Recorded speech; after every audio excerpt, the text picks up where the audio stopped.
ನಮಸ್ಕಾರ ನನ್ನೆಲ್ಲ ಯೂಟ್ಯೂಬ್ ಸಬ್ಸ್ಕ್ರೈಬರ್ಸ್ಗಳಿಗೆ. ನನ್ನ ಕಳೆದ ವಿಡಿಯೋದಲ್ಲಿ ನೀವು BC ರೋಡ್ನಿಂದ ಗಡಿಯಾರದವರೆಗೆ ವಿಡಿಯೋಗಳನ್ನು ನೋಡಿದ್ರಿ. ವಿಡಿಯೋಗಳನ್ನು ನೋಡುವ ಜೊತೆಗೆ ಹೆಚ್ಚಿನಾಗಿ ಶೇರ್ ಮಾಡುವ ಮೂಲಕ ಹೆಚ್ಚಿನ ಜನಗಳಿಗೆ ವಿಡಿಯೋಗಳನ್ನು ತಲುಪಿಸಿ ಅಂತ ಹೇಳ್ತಾ ನಾನೀಗ ಗಡಿಯಾರದಿಂದ ಉಪ್ಪಿನಂಗಡಿವರೆಗೆ ನೋಡಿ, ಬಲಬದಿಯಲ್ಲೆಲ್ಲ ಏನು ಕುಸಿತ ಇತ್ತು ಗುಡ್ಡಗಳು, ಅದಕ್ಕೆಲ್ಲ ಈ ಹೊಸ ಟೆಕ್ನಾಲಜಿ ಏನು ಬಂದಿದೆ ಆ ಗ್ರಾಸ್ಗಳನ್ನು ಅಳವಡಿಸೋಂಥದ್ದು ನೋಡಿ. ನೀವು ಇಲ್ಲೂ ನೋಡ್ಬೋದು, ಆ ಮಣ್ಣಿಗೆ ಗ್ರಾಸ್ಗಳನ್ನು ಹಾಕುವಂಥದ್ದು, ಹಸಿರು ಹುಲ್ಲುಗಳನ್ನು ಹಾಕಿ ಅದಕ್ಕೆ ನೀರು ಕೊಡುವಂಥ ಕೆಲಸವನ್ನು ಮಾಡಿದ್ರು. ಅದರಿಂದಾಗಿ ಅದು ನೀರಿನ ಅಂಶವನ್ನು ಹಿಡಿದುಕೊಂಡು ಜೋರಾಗಿ ಮಳೆ ಬಂದರೂ ಸಹ ನೀರಿನ ಅಂಶವನ್ನು ಏನು ಹುಲ್ಲಿನ ರೂಟ್ಗಳು ಹಿಡ್ಕೊಂಡು ನಿಧಾನವಾಗಿ ನೀರನ್ನು ಕೆಳಗಡೆ ಬಿಡ್ತದೆ. ಆವಾಗ ಯಾವುದೇ ರೀತಿಯ ಆ ತಡೆಗೋಡೆಗಳಿಗೆ ಕಟ್ಟಿರುವಂಥ ಮಣ್ಣಿನ ಏನು ಜಾಗ ಇದೆ ಅದು ಯಾವುದೂ ಕೂಡ ಎಫೆಕ್ಟ್ ಆಗೋದಿಲ್ಲ, ಅದು ಮತ್ತೆ ಗುಡ್ಡ ಕುಸಿಯುವಂಥ ಕೆಲಸ ಆಗೋದಿಲ್ಲ ಅನ್ನುವಂಥದ್ದು ಇದು. ಸೊ ಆ ರೀತಿಯಾದಂಥ ಕೆಲಸವನ್ನು ಹೆಚ್ಚಿನದ್ದಾಗಿ ಮಾಡ್ತಾ ಇದ್ದಾರೆ. 2021ರಲ್ಲಿ ಎರಡನೇ ಬಾರಿಗೆ ಏನು 62 ಕಿಲೋಮೀಟರ್ ರಸ್ತೆಯನ್ನು 2 ಭಾಗವಾಗಿ ವಿಂಗಡಣೆ ಮಾಡಿಕೊಡ್ತಾರೆ. KNL ಕನ್ಸ್ಟ್ರಕ್ಷನ್ ಅವರಿಗೆ ಮತ್ತು AM ಔತಾಡೆ ಕನ್ಸ್ಟ್ರಕ್ಷನ್ ಅವರಿಗೆ. 21 ಡಿಸೆಂಬರ್ನಲ್ಲಿ ಸ್ಟಾರ್ಟ್ ಮಾಡುವಾಗ ಸ್ವಲ್ಪ ಕೆಲಸಗಳು 22ರಲ್ಲಿ ಆಗ್ತದೆ. ಮಣ್ಣನ್ನು ತೆಗೆಯುವಂಥದ್ದು, ರಸ್ತೆಗಳನ್ನು ಅಗಲೀಕರಣ ಮಾಡ್ಕೊಳ್ಳುವಂಥದ್ದು ಎಲ್ಲ 23ರಲ್ಲಿ ಸ್ವಲ್ಪ ಕೆಲಸಗಳು ಆಗ್ತದೆ. 24ರಲ್ಲಿ ಪ್ರತಿ ವರ್ಷ 6 ತಿಂಗಳು ಮಾತ್ರ ಕೆಲಸ ಮಾಡೋಕ್ಕಾಗ್ತಾ ಇತ್ತು. ನೋಡಿ, ನಾವು ಯಾಕೆ ಇಲ್ಲಿ ಡೈವರ್ಷನ್ ತಗೊಂತಿದ್ದೇವೆ ಅಂತಂದರೆ, ಪೇರ್ನೆ ಬದಿ ಏನು ಒಂದು ರಸ್ತೆ ಬಾಕಿ ಉಳಿದಿದ್ದ ಕೆಲಸ ಇತ್ತು, ಅದು ಎಡಬದಿಯ ರಸ್ತೆಯನ್ನು ಕಾಮಗಾರಿಯನ್ನು ಮಾಡ್ತಿರೋ ಕಾರಣಕ್ಕೆ ಇಲ್ಲಿ ನಾವು ಒನ್ ವೇಲಿ ಚಲಿಸ್ತಾ ಇದ್ದೇವೆ. ಅಂದರೆ 2 ಲೈನಲ್ಲೇ ಎರಡು ಸೈಡ್ ಬದಿಯಲ್ಲಿ ಓಡುವಂಥ ರಸ್ತೆ, ಒಂದೇ ಬದಿಯಲ್ಲಿ ಓಡಾಡುವಂಥ ರಸ್ತೆ ಇದೆ. ಈಗ ಪ್ರೆಸೆಂಟ್ ಏನಂತಂದರೆ, ಈ ಪೇರ್ನೆ ಹತ್ರ ತುಂಬ ಮುಖ್ಯವಾಗಿ ಯಾಕೆ ಬಾಕಿಯಾಗಿ ಉಳಿದಿತ್ತು ಅಂತ ಕೇಳಿದ್ರೆ, ನಾವು ಇಲ್ಲಿ ಬಂದು ಎಡಬದಿಗೆ ತಿರುಗ್ತಾ ಇದ್ವಿ. ಇದು ನೇರವಾದಂಥ ಒಂದು ರಸ್ತೆಯನ್ನು ಮಾಡಲಿಕ್ಕೆ ಆ ಗುಡ್ಡವನ್ನು ಅಗೆದಿದ್ದಾರೆ ನೋಡಿ. ಇದು ಬಾಕಿ ಉಳಿದಿರುವಂಥ ಕೆಲಸ ಪೇರ್ನೆಯಲ್ಲಿ. ಇಲ್ಲಿ ಏನು ಎರಡು ಬದಿಯಲ್ಲಿ ನೋಡ್ತಾ ಇದ್ದೀರಾ, ಈ ಕಲ್ಲಿನ ಕೋರೆ ಏನಿತ್ತು ಅದನ್ನು ಒಡೆಯುವ ಮೂಲಕ ಪೂರ್ತಿಯಾದಂಥ ಕೆಲಸವನ್ನು ಮಾಡಿ ಈಗ ಬಲಬದಿಯ ರಸ್ತೆಯಲ್ಲಿ ನಾವು ಹೋಗ್ತಾ ಇದ್ದೇವೆ. ಎಡಬದಿಯ ರಸ್ತೆಯನ್ನು ಕೂಡ ಮಾಡ್ತಾ ಇದ್ದಾರೆ. ಅದು ಕೂಡ ಇನ್ನು ಕೆಲವು ದಿನಗಳಲ್ಲಿ ಮುಗಿಸಿದ ನಂತರ ನಮಗೆ ಓಡಾಡಲಿಕ್ಕೆ ಅನುಕೂಲವಾಗುತ್ತೆ ಅಂತಲೇ ಹೇಳ್ಬೋದು.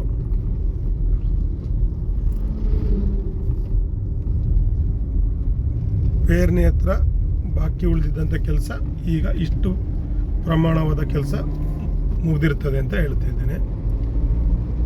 ತದನಂತರ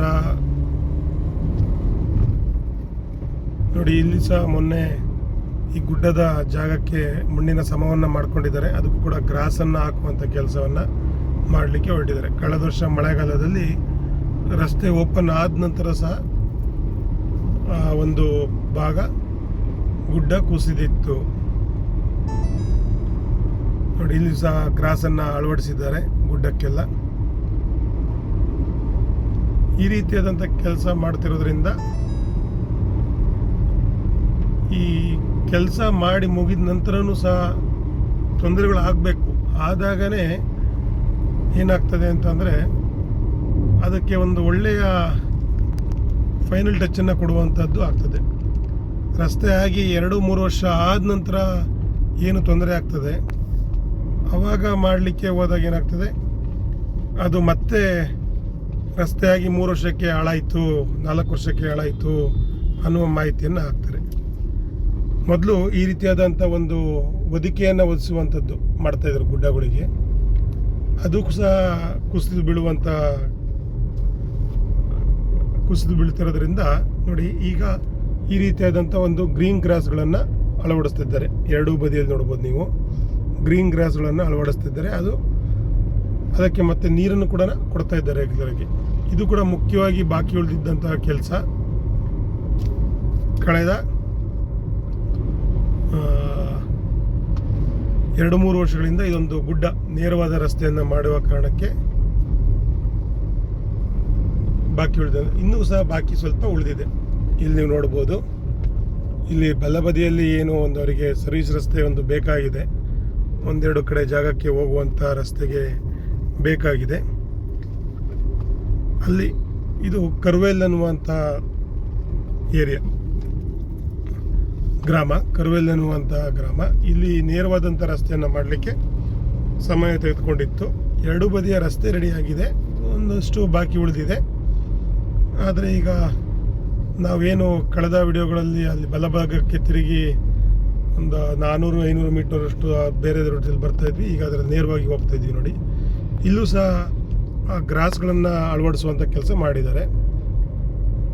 ಆ ಗ್ರಾಸ್ಗಳನ್ನು ಅಳವಡಿಸಿ ಅಲ್ಲಿ ಇವತ್ತು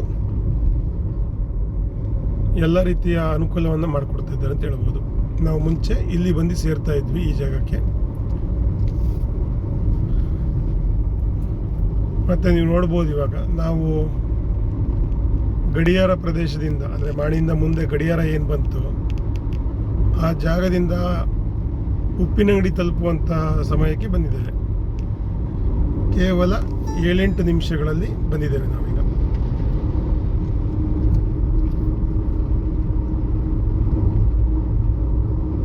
ಮುಂದಿನ ದಿನಗಳ ಬಗ್ಗೆ ಆಲೋಚನೆ ಮಾಡಿರುವಂಥ ರಸ್ತೆ ಅಂತ ನಾನು ಹೇಳಲಿಕ್ಕೆ ಇಷ್ಟಪಡ್ತೇನೆ.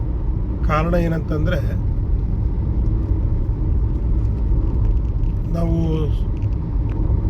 ಮಂಗಳೂರಿನಿಂದ ಸೂರತ್ಕಲ್ನವರೆಗೆ ಏನು ಪೋರ್ಟ್ನವರು ಕೆಲಸ ಮಾಡಿದ್ದಾರೆ, AJ ಫ್ಲೈಓವರ್ ಬಿಟ್ಟರೆ ಬೇರೆಲ್ಲ ಫ್ಲೈಓವರ್ಗಳು ಸಿಂಗಲ್ ಲೇನ್ ಫ್ಲೈಓವರ್. ನೋಡಿ, ಇಲ್ಲಿ ಪುತ್ತೂರನ್ನು ಬೋರ್ಡ್ ಹಾಕಿದ್ದಾರೆ.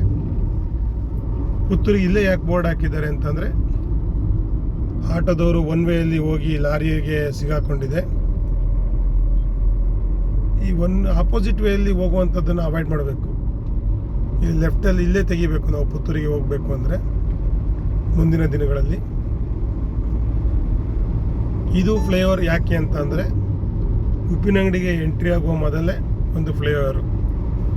ಮುಂದಿನ ದಿನಗಳಲ್ಲಿ 3-4 ವರ್ಷ ಕಳೆದ ನಂತರ ಪುತ್ತೂರಿನಿಂದ ಬಂದಂಥ ವೆಹಿಕಲ್ಗಳು ಉಪ್ಪಿನಂಗಡಿ ಭಾಗಕ್ಕೆ ಎಂಟ್ರಿ ಆಗುವಾಗ ಸಮಸ್ಯೆ ಉಂಟಾಗಬಾರ್ದು, ಅಂದರೆ ಟ್ರಾಫಿಕ್ ಕಿರಿಕಿರಿ ಆಗಬಾರ್ದು, ಹೈವೇ ರೀತಿಯಾದಂಥ ಒಂದು ವಾತಾವರಣ ಇರಬೇಕು ಅನ್ನೋದು ಕಾರಣಕ್ಕೆ ಈ ಫ್ಲೈಓವರನ್ನು ನಿರ್ಮಾಣ ಮಾಡಿದ್ದಾರೆ. ಇಲ್ಲಿ ಹಿರಿಯ ಜನಗಳು ಹೇಳ್ಬೋದು, ನಾವು ಇಲ್ಲಿ ಸುತ್ತಿ ಬಳಸಿ ಈ ಫ್ಲೈಓವರನ್ನು ಸುತ್ತಿ ಬಳಸಿ ಹೋಗಬೇಕು ಅಂತೇಳಿ ಅಂತ 100-200 ಮೀಟರ್ ಅಂತ. ಆದರೆ ನೋಡಿ, ಈಗ ಇಲ್ಲೇನು ನೋಡ್ತಾ ಇದ್ದೀವಿ, ಈಗ ನೋಡಿ ಪುತ್ತೂರಿನಿಂದ ಬಂದಂಥ ವೆಹಿಕಲ್ಲು ಈ ಭಾಗದಲ್ಲಿ ಎಂಟ್ರಿ ಆಗ್ತಾ ಇದ್ದಾವೆ. ಇದನ್ನು ಮುಂದಿನ ದಿನಗಳಲ್ಲಿ ಸರ್ವಿಸ್ ರಸ್ತೆಗಳು ಎರಡೂ ಕಂಪ್ಲೀಟ್ ಆದ ನಂತರ ಈ ತಡೆಗೋಡೆಯನ್ನು ಕಂಪ್ಲೀಟಾಗಿ ಇಲ್ಲಿಗೆ ಟಚ್ ಕೊಡ್ತಾರೆ, ಈ ಬ್ರಿಡ್ಜ್ ಹತ್ರಕ್ಕೆ. ಯಾಕೆ ಅಷ್ಟು ದೂರದಲ್ಲಿ ಮಾಡಿದ್ರು ಅಂದರೆ, ಪಕ್ಕದಲ್ಲೇ ಏನು ಕುಮಾರಧಾರ ನದಿಗೆ ಅಡ್ಡಲಾಗಿ ಕಟ್ಟಿರುವಂಥ ಬ್ರಿಡ್ಜ್ ಇತ್ತು, ಆ ಬ್ರಿಡ್ಜು ಡಬಲ್ ಬ್ರಿಡ್ಜ್ ಆಗಿರೋದ್ರಿಂದ, ಪ್ಲಸ್ ಇದು ತುಂಬ ನೇತ್ರಾವತಿ ನದಿಗೆ ಟಚ್ ಆಗ್ತದೆ, ಕುಮಾರಧಾರ ನದಿ ಸುಬ್ರಹ್ಮಣ್ಯದಿಂದ ಬಂದಂಥ ಆ ನೀರು ಸೇರುವಂಥ ಸಮಯದಲ್ಲಿ ಪಕ್ಕದಲ್ಲೇ ಫ್ಲೈಓವರನ್ನು ಮಾಡಲಿಕ್ಕಾಗೋದಿಲ್ಲ. ಇದು ಉಪ್ಪಿನಂಗಡಿ ನಗರ ಭಾಗಕ್ಕೆ ಹೋಗುವಂಥ ಲೆಫ್ಟಿಂದ ಸರ್ವಿಸ್ ರೋಡು. ಇದು ಉಪ್ಪಿನಂಗಡಿ ನಗರ ಭಾಗದಲ್ಲಿ ಮಾಡಿರುವಂಥ ಫ್ಲೈಓವರ್. ಮುಂದಿನ ಒಂದು 15-20 ವರ್ಷಗಳ ಆಲೋಚನೆ ಇಟ್ಟುಕೊಂಡು ಮಾಡಿರುವಂಥ DPR ರಸ್ತೆ ಅಂತ ಹೇಳಲಿಕ್ಕೆ ಇಷ್ಟಪಡ್ತೇನೆ. ಕಾರಣ ಏನಂತಂದರೆ, ಈಗ ಮಾಡಿ ಕೆಲವೇ ವರ್ಷಗಳಲ್ಲಿ ಮತ್ತೆ ಅದಕ್ಕೆ ಹೆಚ್ಚಿನ ಅಪಘಾತಗಳಾಗ್ತಿದ್ದಾವೆ. ಒಂದು ನಗರ ಭಾಗಕ್ಕೆ ಬಂದಾಗ ಏನು ಆಪೋಸಿಟ್ ವೆಹಿಕಲ್ಸ್ ಅಥವಾ ಎಡಬದಿಯಲ್ಲಿ ಬಲಬದಿಯಲ್ಲಿ ನಗರವನ್ನು ಹೆಚ್ಚಾಗುವ ಟೈಮಲ್ಲಿ ಟ್ರಾಫಿಕ್ ಆಗ್ತದೆ ಅನ್ನುವ ಸಂದರ್ಭಗಳನ್ನು ನೋಡ್ತಾ ಇದ್ದೇವೆ. ಆ ರೀತಿ ಆಗಬಾರ್ದು ಅನ್ನೋ ಕಾರಣಕ್ಕೆ ಮತ್ತೆ ಆವಾಗ ಟೆಂಡರನ್ನು ಕರೆದು ಅಪ್ಗ್ರೇಡ್ ಮಾಡುವಂಥ ಕೆಲಸ ಮಾಡೋಕ್ಕೆ ಸ್ಟಾರ್ಟ್ ಮಾಡ್ತಾರೆ. ಆದರೆ ಇಲ್ಲಿ ಆ ಥರದ ವಾತಾವರಣ ಮುಂದಿನ 10-15 ವರ್ಷಗಳಿಗೆ ಇಲ್ಲ ಅಂತ ನಾನು ಹೇಳಲಿಕ್ಕೆ ಇಷ್ಟಪಡ್ತೇನೆ. ಮುಂದಿನ ದಿನಗಳಲ್ಲಿ ಕರಾವಳಿಗೆ ಹೆಚ್ಚಿನ ವೆಹಿಕಲ್ಗಳು ಆಗ್ತಾ ಇದ್ದರೆ ಸಪ್ರೇಟ್ ಇನ್ನೊಂದು ಹೈವೇ ಬರ್ಬೋದು, ಅಂದರೆ ಎಕ್ಸ್ಪ್ರೆಸ್ ಕಾರಿಡಾರ್ ಆ ಥರ ಯಾವುದಾದ್ರು ಒಂದು ಬರ್ಬೋದು. ಇದು ಹಳೆಯ ಒಂದು ರಸ್ತೆಯಾಗಿ ಉಳಿಬೋದು. ನಾವೀಗ ಆಲ್ರೆಡಿ ಪುತ್ತೂರಿನ ಬೈಪಾಸ್ನು ಕೂಡ ಪಾಸ್ ಆದ್ವಿ, ಅಂದರೆ ಉಪ್ಪಿನಡಿಯಿಂದ ಹೋಗುವಂಥದ್ದು. ಉಪ್ಪಿನಡಿ ಫ್ಲೈಓವರನ್ನು ಕೂಡ ಪಾಸ್ ಆದ್ವಿ. ನೋಡಿ ಇಲ್ಲೇ ಇವಾಗನೇ ತೋರಿಸಿದ್ದಾರೆ ಕುಕ್ಕೆ ಸುಬ್ರಹ್ಮಣ್ಯ 51 ಕಿಲೋಮೀಟರ್ ಅಂತ. ಇದು ಹಳೆ ರಸ್ತೆ ಎಡಗಡಕ್ಕೆ ಹೋಗ್ತಿದ್ದು.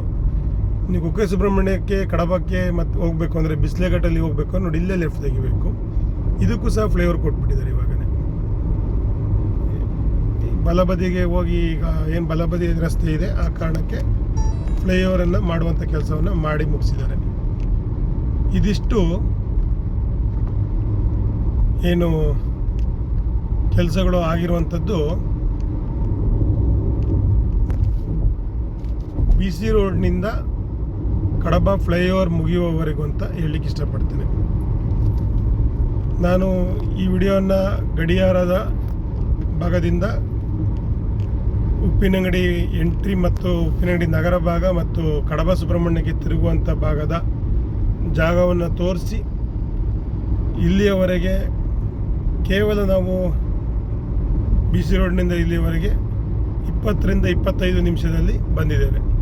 ಮುಂದಿನ ಬಾಕಿ ಉಳಿದಿರುವಂಥ ಕೆಲಸವನ್ನು ಮುಂದಿನ ವಿಡಿಯೋದಲ್ಲಿ ತೋರಿಸ್ತೇನೆ. ಅದಾದ ನಂತರ ನೆಲ್ಲೇಡಿಯ ಭಾಗವನ್ನು ಸಪ್ರೇಟಾಗಿ ತೋರಿಸ್ತೇನೆ, ಎಷ್ಟು ಕೆಲಸ ಬಾಕಿ ಇದೆ, ಎಷ್ಟು ಕೆಲಸ ಆಗ್ತಾ ಇದೆ ಅಂತೇಳಿ ಅಂತ ಅಲ್ಲಿ ಈಗಂತ ಹೇಳ್ತಾ ಈ ವಿಡಿಯೋನ ಇಲ್ಲಿಗೆ ಮುಗಿಸ್ತೇನೆ. ಧನ್ಯವಾದಗಳು ಫ್ರೆಂಡ್ಸ್, ಥ್ಯಾಂಕ್ ಯು.